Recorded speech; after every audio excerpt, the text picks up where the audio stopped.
অযোধ্যার রাজা ব্রাহ্মণদের জন্য ভোজনের আয়োজন করেন। যখন খেতে বসার সারে শেষের ব্রাহ্মণকে রাজা খাবার পরিবেশন করতে যান, তখন সেখান দিয়ে একটি চিল মরা নাগ নিয়ে উড়ে যাচ্ছিল। সেই মরা নাগের মুখ থেকে কিছুটা বিষ ব্রাহ্মণের ভোজনে পড়ে, আর সেই খাবার খেয়ে ব্রাহ্মণ মারা যান।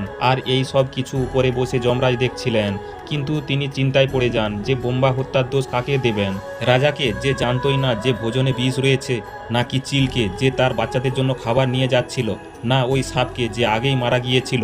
কিছু মাস পরে ওই রাজার সাথে দেখা করতে কিছু ব্রাহ্মণরা আসেন। ওনারা এক মহিলার কাছে রাস্তা জিজ্ঞাসা করেন। মহিলা রাস্তা তো বলে দেয়, সাথে বলেন আপনারা নিজেদের খেয়াল রেখে ওই রাজা আপনাদের মতো ব্রাহ্মণকে বিষ দিয়ে মারে। যখনই ওই মহিলা এই শব্দটি বলে, তখনই যমরাজ তাকে বোম্বা হত্যার দড়ি দিয়ে দেন।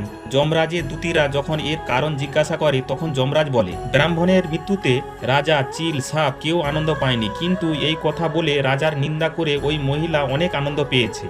এই কারণে বলা হয় কখনো কারো নিন্দা করতে নেই।